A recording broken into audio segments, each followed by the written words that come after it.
Welcome you all to this fourth lecture related to the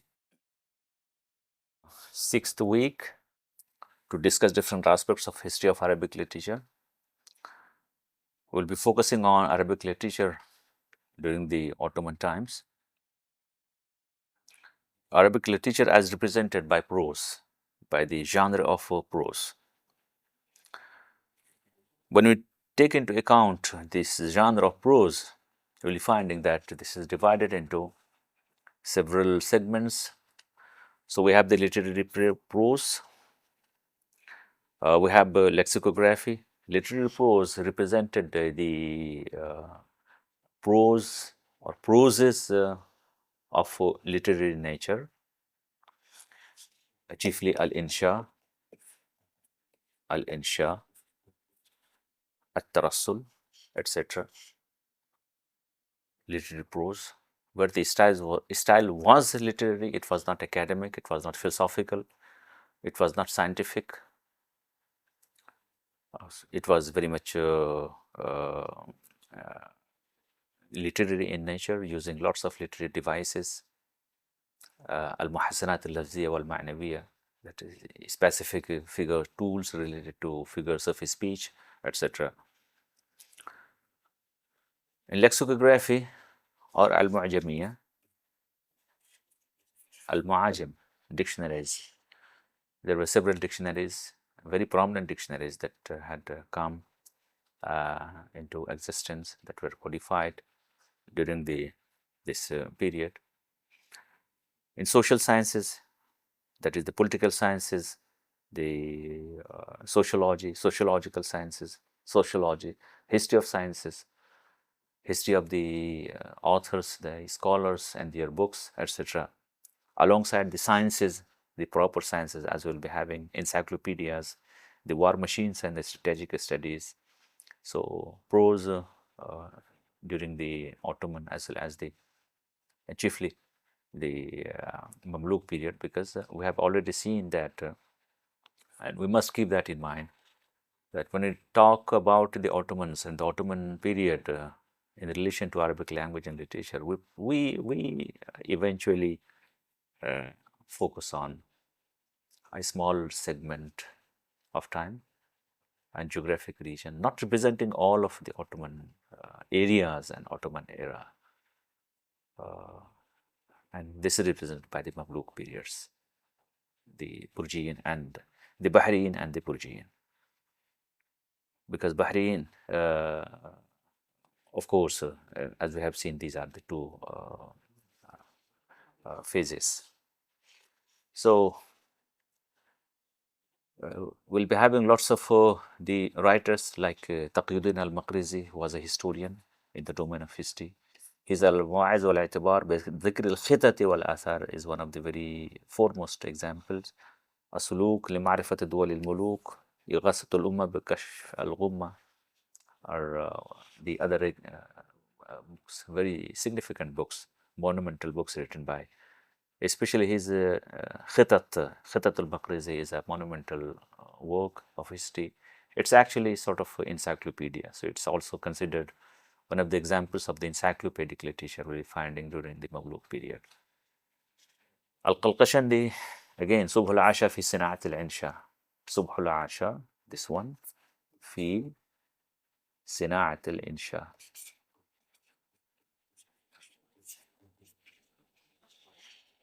This again sort of encyclopedia we'll be having. نهاية العرب في معرفة أنساب العرب. So something like encyclopedic work of encyclopedic nature. شهاب الدين النويري نهاية العرب في فنون الأدب, very significant book in the domain of literature, literary prose.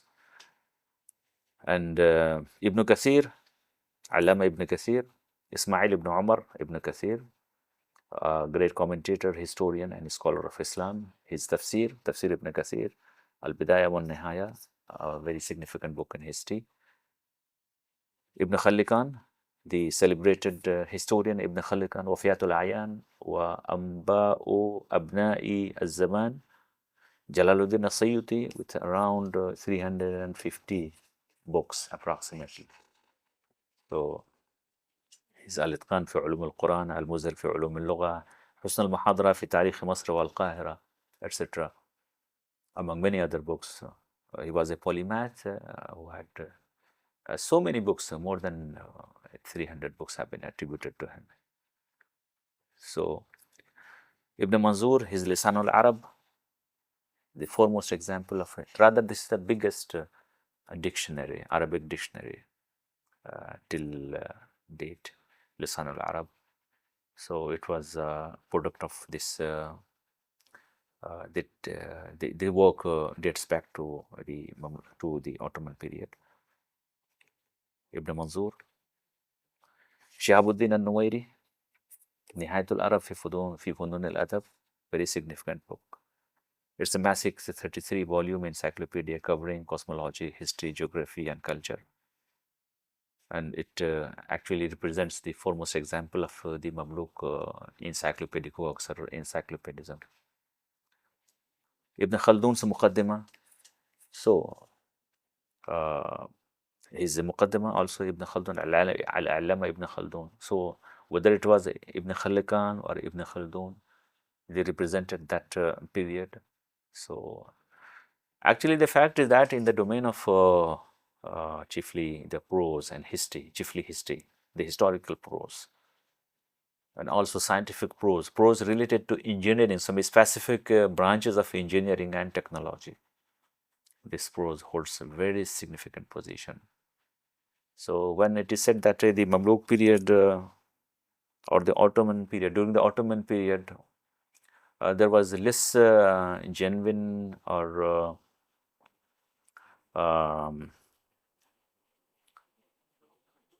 intrinsically, internally powerful, genuine poetic discourse, means in the backdrop of the decadence in language, the decadence in society, etc. While we find a gap, sort of gap between the language of the rulers and the triangle and the masses, chiefly in Arabia, in Arabian Peninsula, and Arabic-speaking populace. So that might be more or less true, but again in the domain of poetry, not the domain of prose. Prose was very much developed. Rather, the fact is that if you talk about the history, literature of history, geography, and some branches of sciences, so simply we cannot ignore the books which have been written during this period. So whether Ibn Khallikan or Ibn Khaldun, or alongside the historians of sciences, Muslim sciences like Tash Kubrazada, Misbah al-Saada, etc. Mulla Katib Chalpi, Kashf Zunun, Kashaf Istilahat al-Funun, although it is related to India, but the time is the same. So in these domains, the Ottoman period holds very, very significant position. So Ibn Khaldun, who is the founder of sociology, in his Muqaddimah, alongside his Tarikh, his history, there's difference between Muqaddimah and history. His book on history, Tarikh Ibn Khaldun, is something other than Al-Muqaddimah. We also had the Maqama literature, and in this sequence, As-Sarqusti, Al-Sarqusti holds very specific position in the domain of Maqama. So, although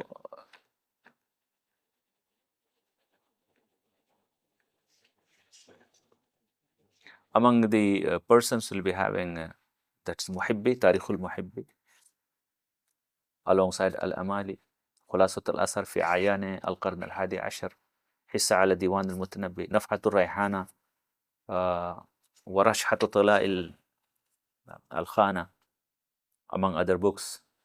So, especially خلاصة الأثر. This is a very significant book on history, written by المحبي. المحبي محمد أمين. ابن شهاب الخفاجي نسيم الرياض في شرح شفاء القاضي عياص، شرح درة الغواص في أوهام الخواص، حاشية على تفسير البيضاوي etc. شفاء العليل فيما في كلام العرب من الدخيل. These are the books written by Al-Khafaji. Al-Khafaji was also a poet. بدر الغزي، الغزي العامري. His book الكواكب السائرة، الكواكب السائرة.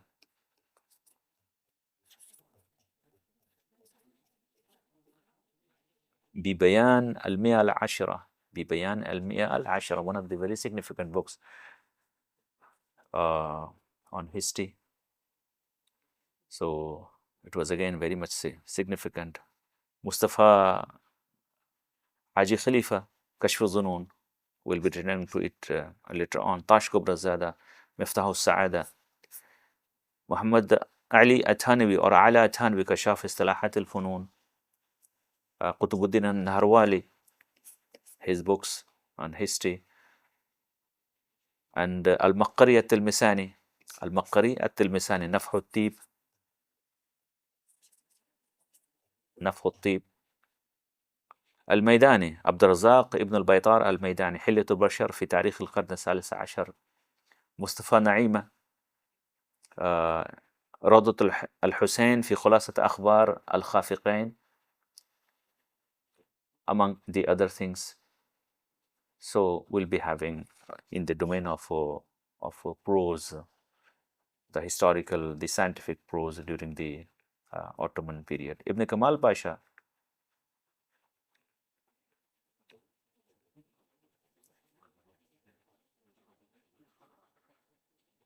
had written many things.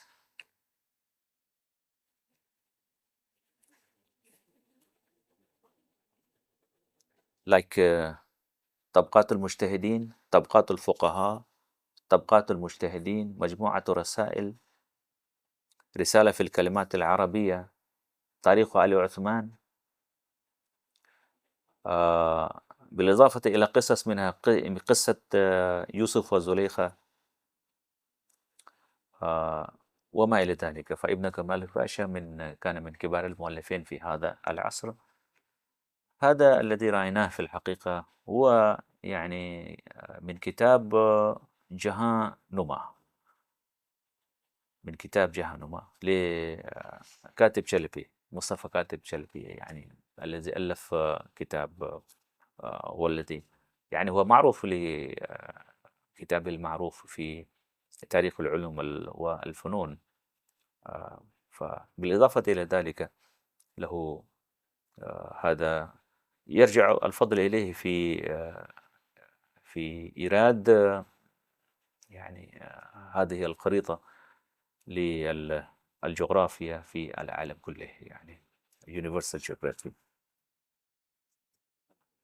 So it is the first printed atlas in the Islamic world, first printed atlas, because before that we do have some atlases like the Atlas of Al-Idrisi. We must be recollecting that alongside some other atlases. القرماني أحمد بن يوسف ابن سنان الدمشقي المعروف بالقرماني. He's الروض النسيم والدر اليتيم في مناقب السلطان إبراهيم. أخبار الدول وآثار الأول، أخبار الدول وآثار الأول في التاريخ in the history. This was written by أحمد القرماني. ابن زنبل، ابن زنبل، تاريخ ابن زنبل الرمال. whose the book is primary is chief is in chiefly entitled انفصال دولة الأوان واتصال دولة بني عثمان, which is known as تاريخ ابن زنبل الرمال. الجنابي in several of his books in volumes, البحر الزخار والعليم التيار في أخبار الأوائل والأواخر in 2 volumes. بدائع الآثار في نوادر الحكايات. السبع السيار في بحث علوم القيافة والفراسة. And primary thing is his Tarikh al-Janabi, among other things. So Tarikh al-Janabi, al-Janabi was a major historian with his Tarikh that is known as Tarikh al-Janabi. Mulla Katib Chalpi, Kashf al-Zunun, chiefly Kashf al-Zunun, which is a lexical encyclopedia in the history of Islam, alongside many books written by him. He's given us a large number of books like تحفة الكبار في أسفار البحار، تقويم التاريخ، ميزان الحق في التصوف، سلم الوصول إلى طبقات الفحول and other things like سورة العالم. so جهنم. هذا هو الذي يعني ذكرناه وأشرنا إليه في هذه هنا جهنم سورة العرض. البكري شمس الدين محمد بن أبي سرور البكري, his book that is known as Tarikh al-Bakri, one of the very foremost well-known historians, alongside many books written by him like عيون الأخبار ونزاهة الأبصار، النزهة الزهية في ولاة مصر والقاهرة المعزية، الروضة المانوسة في أخبار مصر المحروسة، المنح الرحمانية في الدولة العثمانية، قطف الأزهار من الخطط والآثار etc. الكواكب السائرة في أخبار مصر القاهرة، الدر المدانة في وقائع الكنانة، التحفة البهية في تملك آل عثمان الديار المصرية. So al-Bakri in the sequence hold very specific position, and in isolation of his books, if we ignore his books as we find in this list, we simply cannot deal with many aspects of the Muslim history. So many other things have been written by him. Al-Muradi was another very significant historian. سلك الدرر في أعيان القرن الثاني عشر, 12th century compendium of or who's who related to 12th century. إتحاف الأخلاق بأوصاف الأسلاف, زالوا سلك الدرر etc. These books written by him. Al-Muradi, Al-Nabulsi, Abdul Ghani Al-Nabulsi, a Sufi poet we have mentioned, and writer Lutfi Pasha, who is known for many of his books related to the history of the Ottomans. Al-Manawi, again a very significant writer during the Ottoman period. كنوز الحقائق في الحديث، التيسير في شرح الجامع الصغير، شرح الشمائل للترمذي، الكواكب الدرية في تراجم السادة الصوفية. So it's on history while we'll be finding these related to the Muslim theology etc. سيرة عمر بن عبد العزيز, it's a biography of عمر بن عبد العزيز. اليواقيت والدرر في الحديث، الفتوحات السبحانية في شرح ألفية العراقي، الصفة في مناقب آل البيت، الطبقات الصغرى، الدرر الجوهرية في شرح الحكم العطائية لابن عطاء الله السكندري وغيرها. So المناوي was significant, is a significant name. مصطفى بن فتح الله الحموي with his books like فوائد الرحلة والسفر في أهل القرن الحادي عشر. So it's a history of the 11th century alongside other books. Ibn Taghribardi, the great historian, Ibn Taghribardi, with his book on history, chiefly المنهل الصافي، الدليل الشافي على المنهل الصافي، حوادث الدهور، النجوم الزاهرة في ملوك مصر والقاهرة، الأنوار الظاهرة والكواكب الباهرة من النجوم الزاهرة، البحر الزاخر في علم الأوائل والأواخر. So Taghribardi was a very prolific writer, as we'll be having, like look, all these books written by him. الانتصار للغة التتار. So this is something special about the language, study of language of the Tatars. Ahmad Jawzat Pasha, another significant name with his books.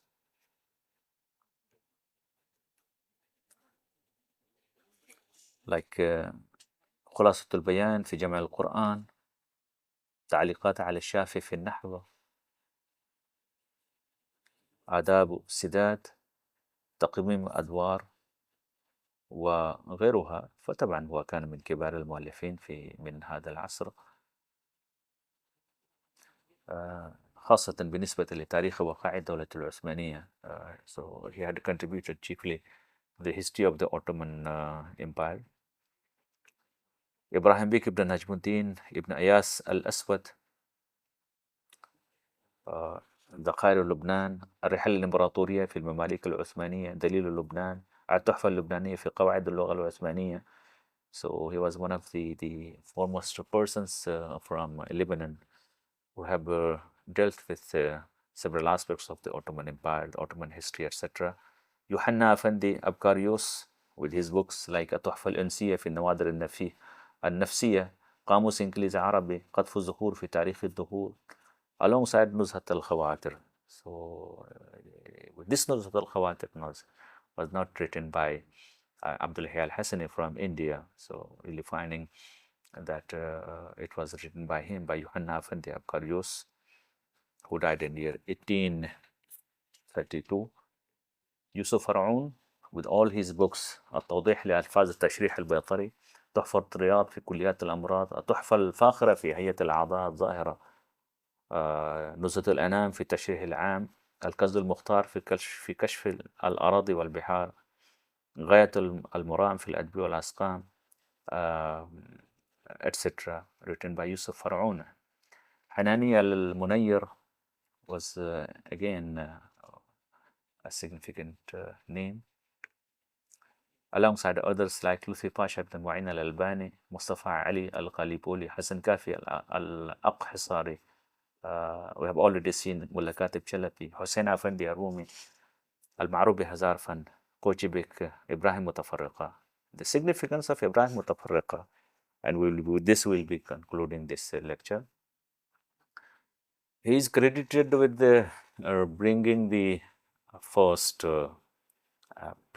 printing press to the Muslim world. Ibrahim Mutafarriqa was primarily a European from Hungary. In 1728, he had established the press, and the first book that was printed carries the title of تحفة الكبار في أسفار البحار. تحفة الكبار في أسفار البحار. So he's the person who is credited with bringing the printing press in East. Significantly, this example is far before, in terms of time, far before the example of a printing press being brought by Napoleon Bonaparte during his invasion of Egypt. So this way we find that Ibrahim Mutafarriqa had played a very pioneering role in the spread of the printed books, the tradition of printing of Arabic books, rather the books in East. So long before the example of Napoleon Bonaparte. So with this, we come to conclude this lecture. Thank you very much.